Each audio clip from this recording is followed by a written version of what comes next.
ndefeyo khumbo lathu ndirakuti kulikonse kumene kuli monitors athu adzakhala kupanda chitetezo. Anaonetsetsa kuti ku Central Region tikanike kuteteza tikanike kupanga monitor masankho athu chifukwa amathamangitsa monitors athu kuti asakhalepo. Ndefe tikupempha kuti ulendo uno zimezo zisachitike. Tinali ndi mwayi wiki yathayo kudzera mu CMD timakumana ndi wamkulu wa Malawi Defense Force General amene ndi akulu anzawo komanso akupolisi tinakumana nawo kumene timafuna atitsimikizire kuti tikabwera nthawi yachisankho kudzakhala chitetezo. Mamonitors athu adzatetezedwa, voti yathu idzatetezedwa. Iwo anatitsimikizira tikhulupirira kuti sinkhani zapakamwa chifukwa Secretary General athu pamodzi ndi ma Secretary General ena azipani zina akhala kukumana ndi apolisi afotokozaso honorable Chisale akhala kukumana ndi apolisi ndikumatsimikizira kuti zikhala bwino tikupatsani security amangofotokoza pakamwa koma kangotembenuka akupanga zina. Ndeifeyo timafuna kuti takhala tinapempha nthawi imene tinakumana ndi amejeno ndi apolisi akuluakulu tinapemphaso pa msonkhano waukulu yetu matinekofu tinafotokoza ndi tifuna kufotokozaso pano kuti mena kuti mvera tifuna kupitiriza kunena kuti nkhani ya security isakhale yobisa, security ya chisankho isakhale yobisa. Chifukwa chinakutetezacho ndichokhudza Malawi ina aliyense. Ndefe tikupempha kuti plani yawo yonse ya security ya chisankho ayike pambalambanda. Tonse tione, tonse tikhutire. Chifukwa tikudziwa ife tikamapanga plani za chisankho timakhala ndi malo ena amene timatchula ma hotspots. Malo amene kumakhala zosokonekera. Mbuyomu kumene kunali kuti tingati kunkosokoneka anali malo ochepa kwambiri. Kumwe anali malo amodzi okha kubangula. Ku Eastern Region anali malo amodzi okha ku Kwambaluku. Koma pakati panopa tili ndi malo amene kuli chisokonezo ambiri ku Central Region kunoko kuli Longwe panopa kuti tipange zinthu ife ngati achipani zikusokonekera. Kwabwera Dowa imene tikuchwa kuti hotspot, kwabwera Salima it's another hotspot and Dedza as well, parts of Dedza. Ndefe timafuna kuti wakapanga plani yawo tione kuti kodi amene oda apanga identified kuti these are hotspots and if they have identified what sort of security iminakeke kumene koko.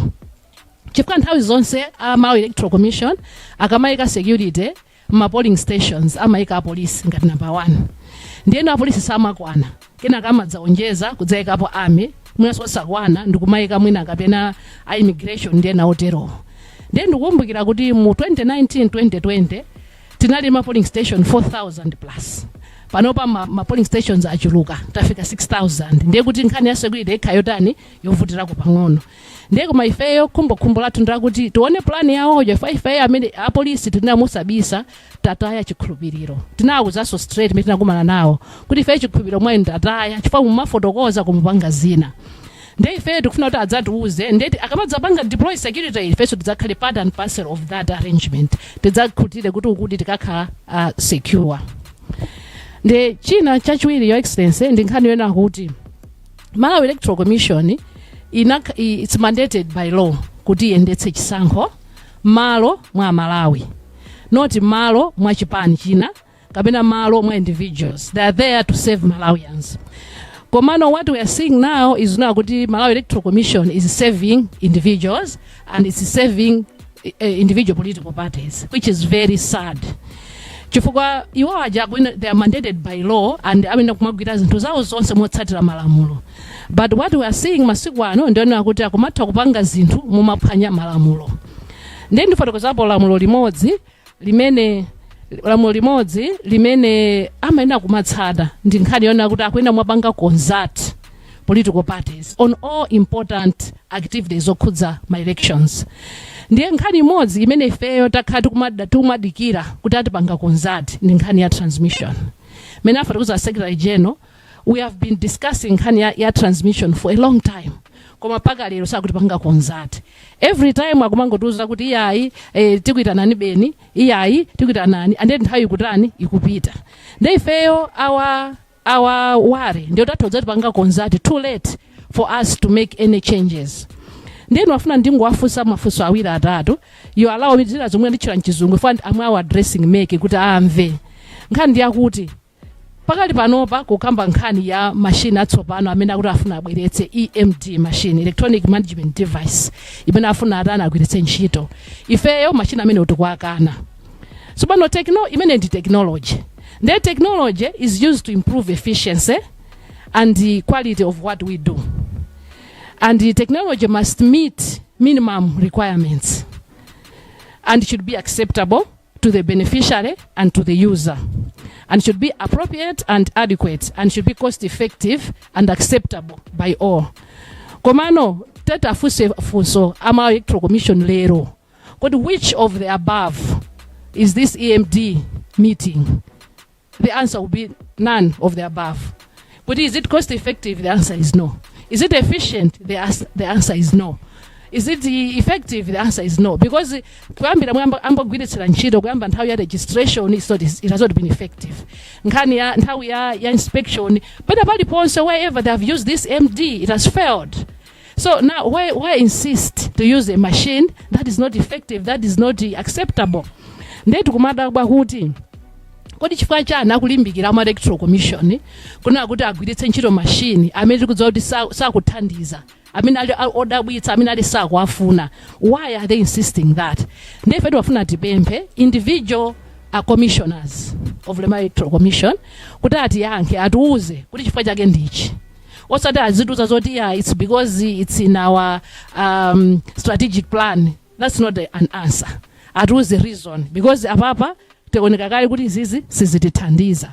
Therefore solinaso nkomati kodi can Malawi conduct a successful election without the EMD? The answer is yes, because we did the same in 2019 and in 2020. But now to kudabwa why they are still insisting, it means that there's something that they are hiding. Kuti ifesa dziko komano pa nkhani ya chisankho cha dziko china chiti chonse whatever Malawi Electoral Commission should do should be transparent. Tose tivomerezane tigwirizane komana kuoneka kuti akupanga izizi choda kubisa china chake, and they are insisting to use technology imene siri yoti yokwanira pa ndondomeko za zoyenerera. Ndipo malizira ndimafuna ndingolena kuti if we are demanding kunena kuti we should have a dry run real time. Afaba once everything is said and done, akungofatuza kuti tikupangani consult tikuitanani so that we consult each other. Should we consult each other and taonana pamene popo, but we still need kuti pakhale dry run. Tidzaone tidzakhutitsidwa kuti all the processes ife tugwiza now. If we don't agree, therefore we don't proceed.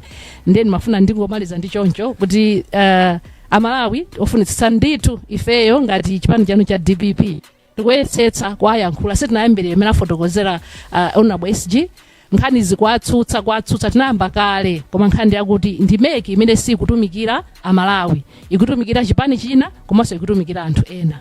Zikomo kwambiri.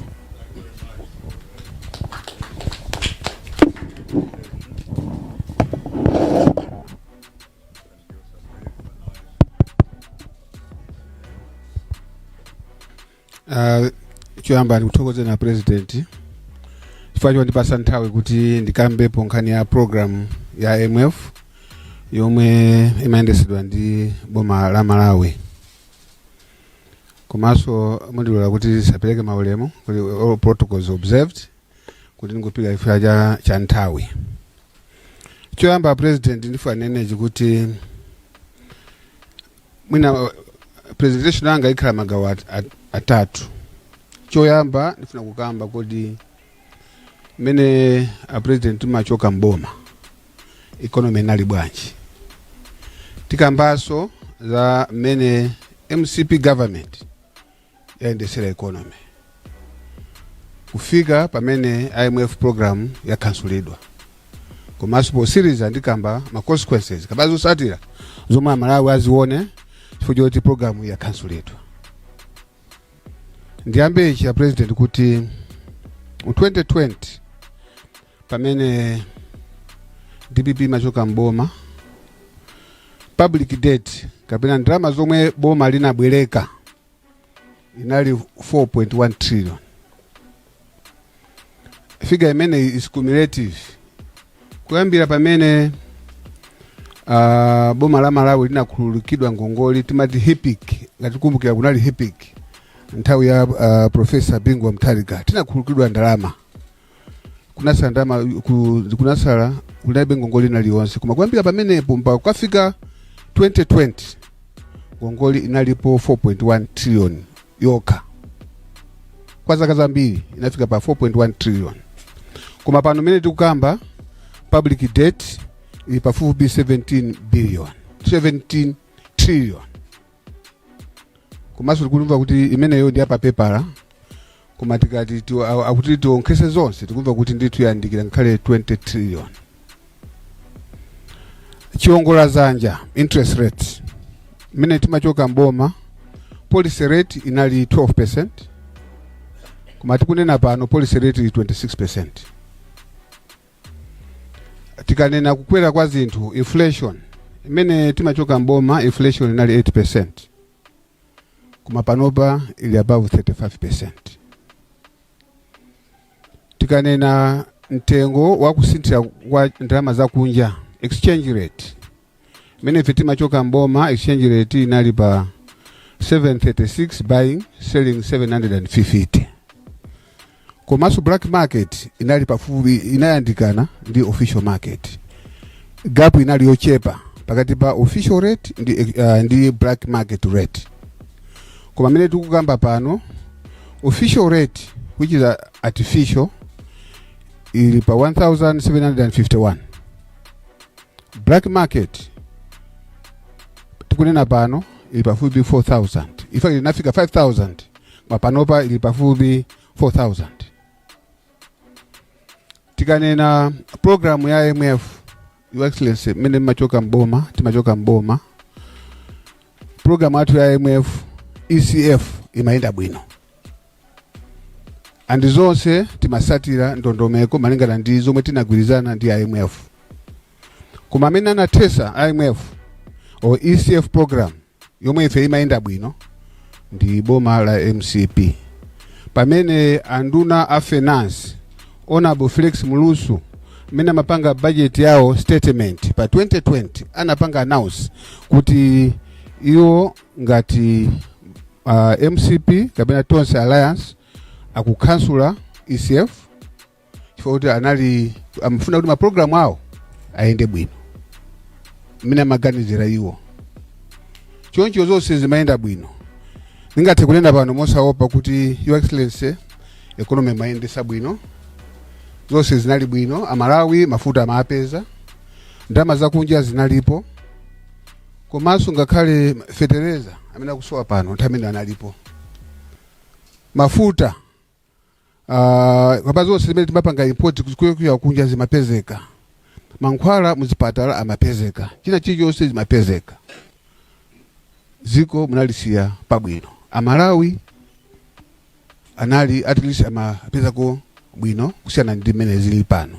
Mafana nene ichi chifukwa zofunikira kwambiri chifukwa amakonda kunena kuti mavuto amene akumana nawo ndi chifukwa cha DPP pomwe si choncho.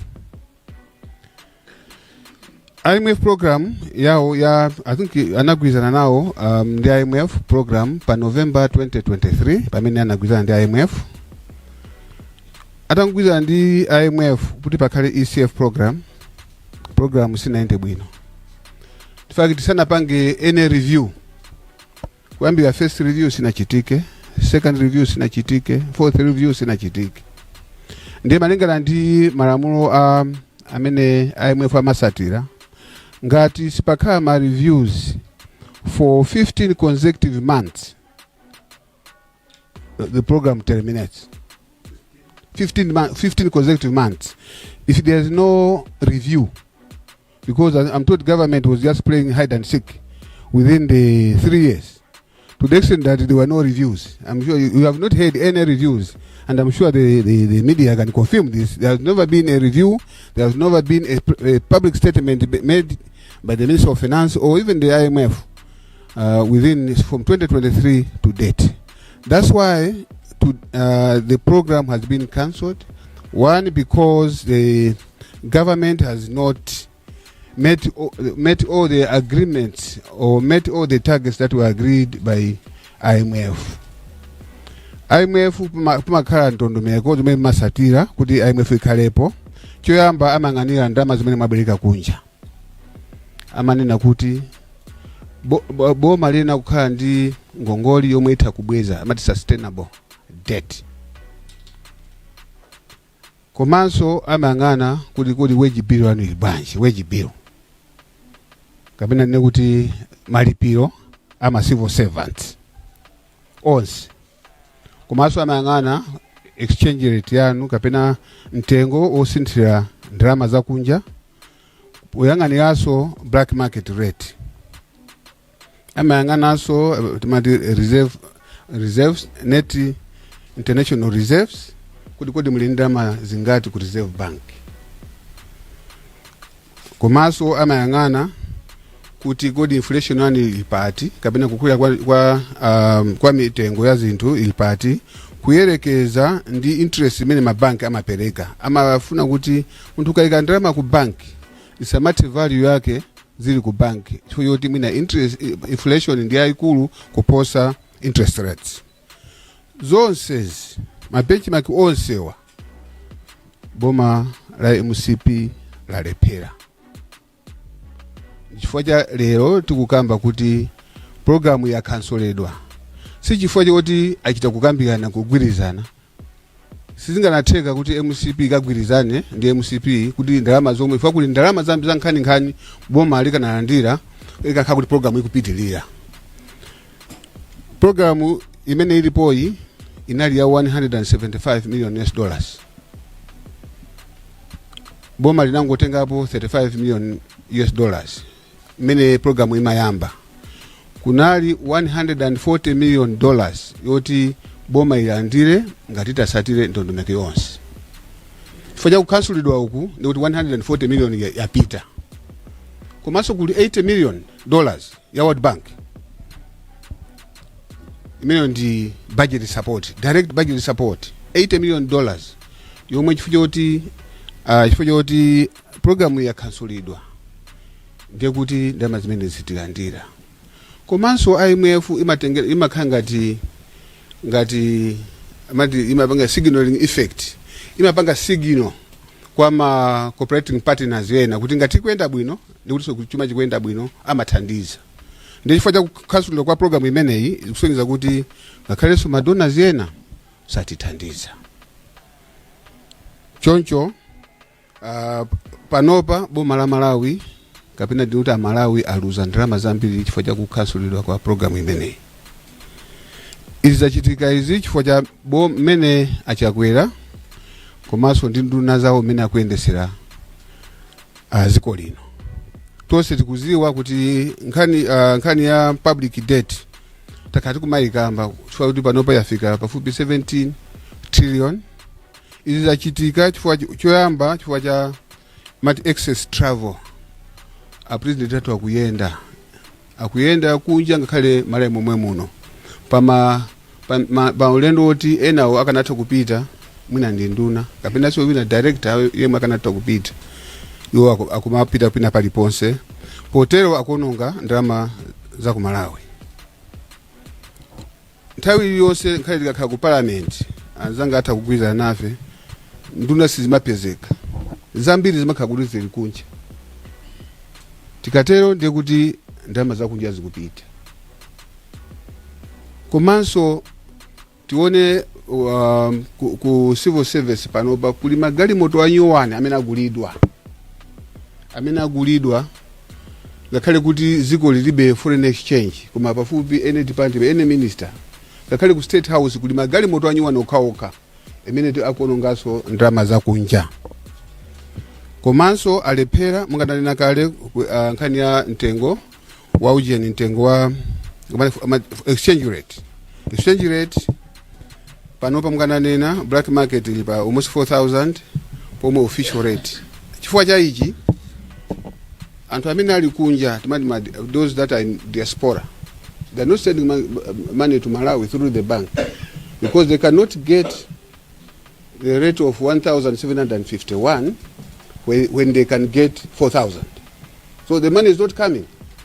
And secondly, those that are exporting, all those that are exporting outside the country, they are also reluctant to do so because when the proceeds come, they are going to be exchanged at 1,751.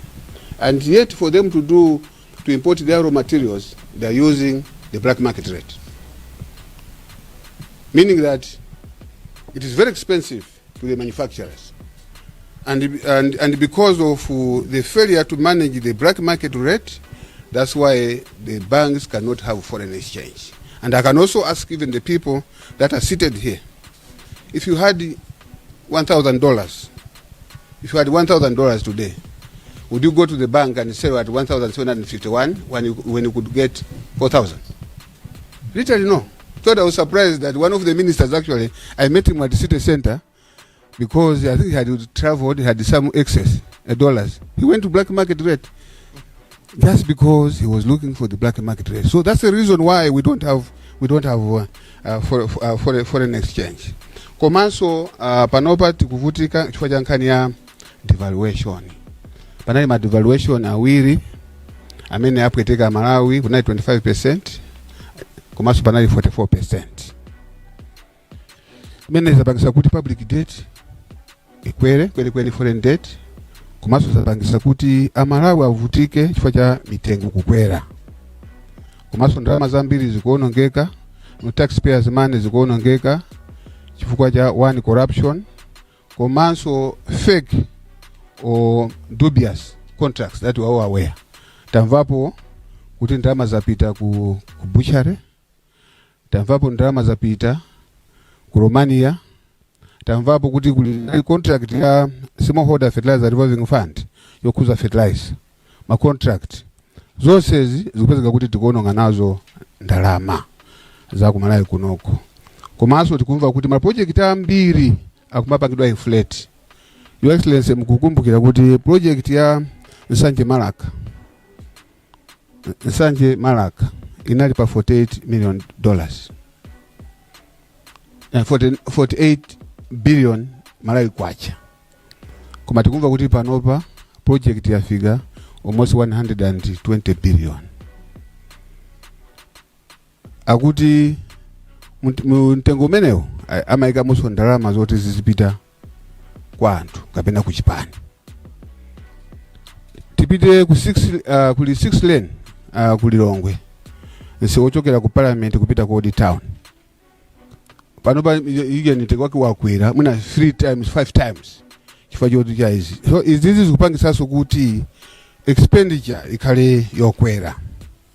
Mundilole sopano ndipite zosatira zomwe zichitike chifukwa cha kukansula kwa IMF program. 1, tiyembekeze kuti ngati Malawi sitikhala ndi foreign exchange yokwanira.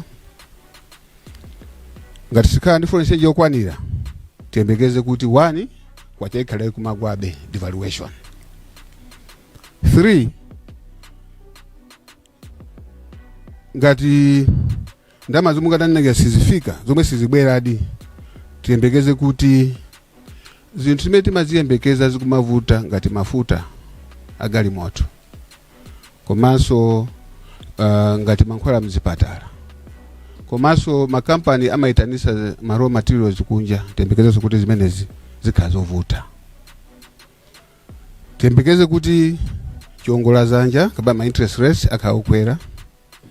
Tiyembekeze kuti inflation kukwera kwa zinthu kukhala kukwera. Yeah. De Amalawi ayembekeze kuti avutika kwambiri. Avutika, Your Excellency, omwe sizinaoneke. Ndikukumbukira mabishop anali nakuti tili kupanga moyo. Koma ningathenso kunena umosaopa kuti mwina kupanga moyo tachokako panopa tikupita ku Gaza. Kumene kuli imfa ndi mavuto osiyana-siyana. Ndikunena chifukwa ndikutha kuona, Your Excellency, mavuto amene ataone zonse zikhala zilizovuta. Komanso chimene chikuopsa ndichoti bomali la Wauluraso iwonso lasangala kwambiri kuti mwina program isakhalepo, sakufuna kuti pakhale watchdog amene azapanga monitor ndikuti kukhala kuononga kwa ndalama zakunja. Pepani, I know our spokesperson is pushing me, but there are 2 key issues that I want to say. You allow me, Your Excellency. Choyamba ndimafuna ndinene ichi kuti pakhala mwina zokambidwa kuti mwina Okay. Thank you very much. yes. In summarize, Your Excellency, in summary, I just want to say that the cancellation of the program will create a lot of challenges to Malawians. Poverty is going to increase, and the Malawians are going to suffer. Now the Malawians have a choice to make, and that choice is on 16th September. Either to continue with these problems if they want MCP, but I know Malawians have already made a choice, and it is DPP under Your Excellency, Professor Arthur Peter Mutharika. Thank you, Your Excellency.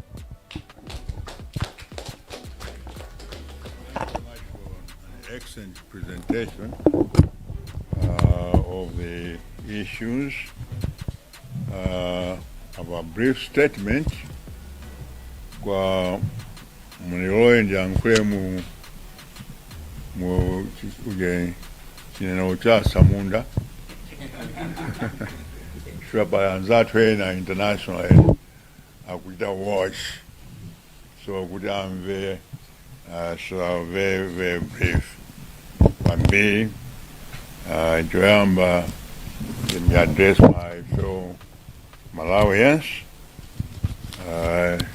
Today I stand before you with a heavy heart and a sense of outrage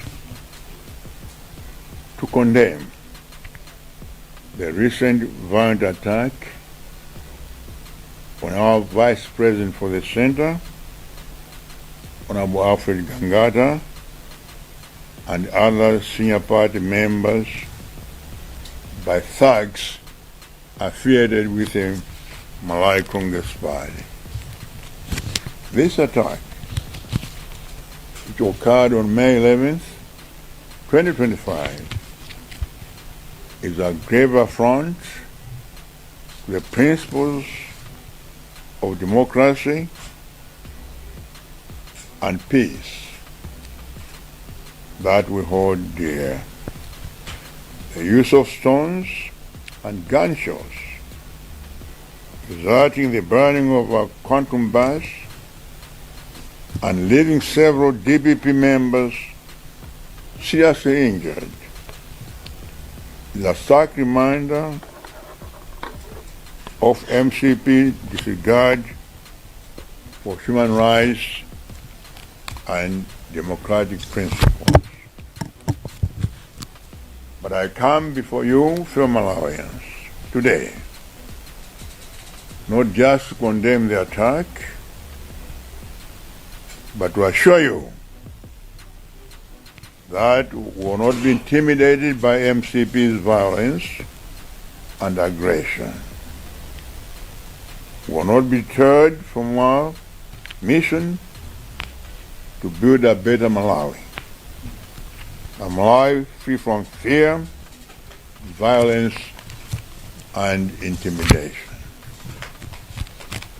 My fellow Malawians, the time has come for us to stand up against MCP tyranny.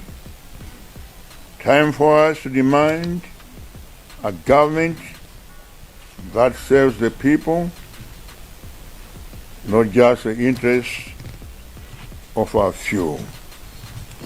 We deserve a government that respects the rule of law, a government that protects our rights and freedoms, and a government that works tirelessly to improve our lives.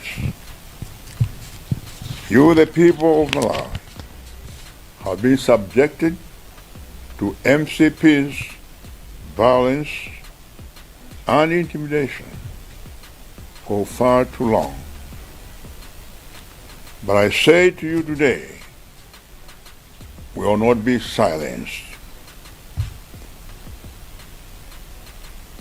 We will not be intimidated. We will stand strong and united against MCP's attempts to suppress our voices. On September 16, 2025, we'll have the opportunity to shape our future and determine the direction of this nation. Let us use this opportunity on September 16th to vote out Chakweras and the party and his party from the government, and usher in a new era of peace, stability, and prosperity. My fellow Malawians, I urge you to stand with us in this fight for a better Malawi. Let us work together to build a country that is free from fear, violence, and intimidation. A country where all citizens can live in peace, freedom, and prosperity. Together, we can make a difference. Together, we can build a bright future for ourselves and for generations to come. I once again call on the President to order his party to stop violence on Malawians. He must declare that the Central Region is not a no-go zone for opposition parties.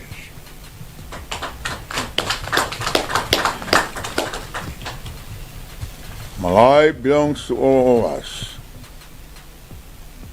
not only to Chakwera or Richard Chimwendo Banda. I also call on the Peace Commission to ensure that there is peace in this country. Why has the Peace Commission been so silent? Where is the faith community? Where the civil society? Where are the activists? They have all kept quiet. And silence is not an option. I remember on 28th August 1963, during the March on Washington, when Martin Luther King made that famous "I have our dream" speech. There were 13 speakers, and the 12th speaker before Martin Luther spoke was Rabbi Joachim Prince. He was a rabbi in Berlin during the Holocaust. And he said, the Gentiles, non-Jewish people in Berlin, looked the other way when the Jews were suffering. And he said, the worst you can do in this world is remain silent in the face of evil. And went on to say, those who permit evil are as guilty as those who commit it. So I urge all Malawians of goodwill to stand up and stop this aggression by the Malawi Congress Party on the Malawi people. It must stop. It must stop today. Secondly, I want to talk about attempts by some forces in this country to prevent election results that will reflect the will of the people by manipulating the process, election process. A clear example is the insistence by the Malawi Electoral Commission and its chairperson to use this mathematic election management device. This machine has caused chaos wherever it has been used. In Kenya, in the Philippines, Venezuela, Mozambique, elsewhere that cause a lot of problems. Why is it that Mpaka and his chairman are clinging so much to a machine that have been discredited all over the world? Why? We need an answer. It's a mystery why they're clinging to this machine.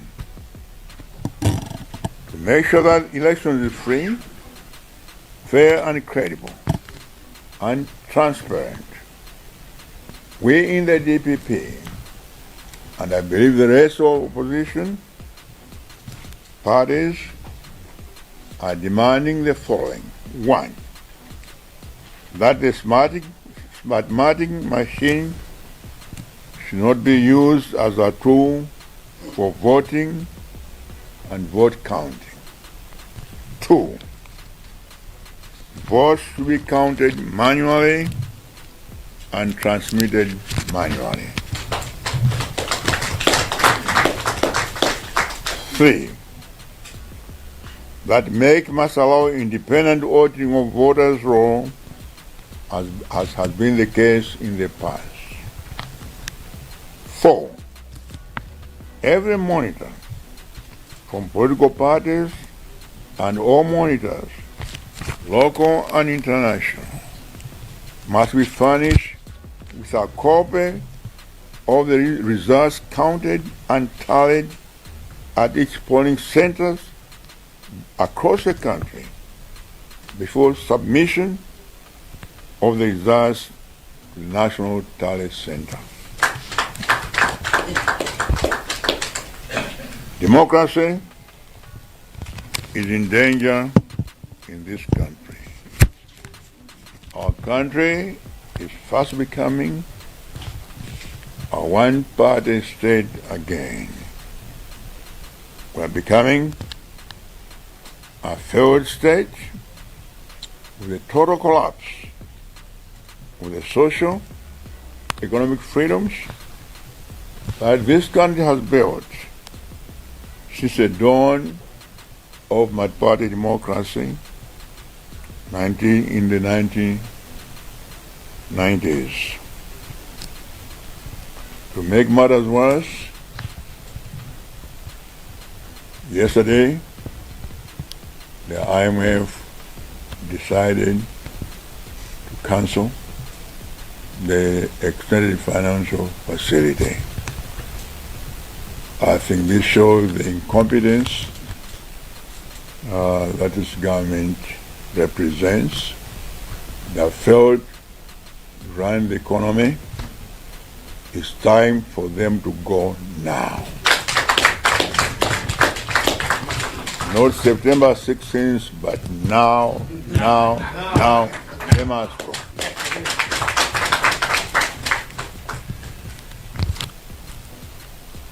My call today to every Malawian of goodwill who feels a sense of duty is that we must collectively rescue this country and pass on a better Malawi to the future generations. I thank you for your attention.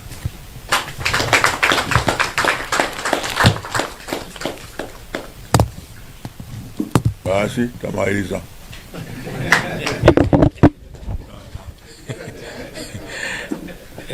Zikomo kwambiri, Your Excellency, and our senior members of the party, kuti mwayankhula ndi Malawi lero masanano pa nkhani zikulu nkhani